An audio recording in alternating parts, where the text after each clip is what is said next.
So in this Google Docs tutorial, I will be showing you how to add APA citations here on Google Docs.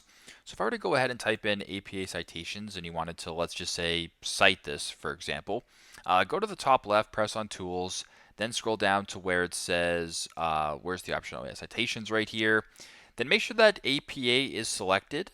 Once that is done, press Add Citation Source. Then once you're here, you can go ahead and select your source type. So if it's like a website, for example, you can do that. You can also see how you access it. You can either type in the URL, press search, it'll do it automatically for you. Or if you want to cite manually, you can press on this option right here, scroll down, fill in the information, press add citation source at the bottom, and then proceed that way with the APA citation. So that's how you guys can add APA citations here on Google Docs. Thanks again for watching and hope this helps.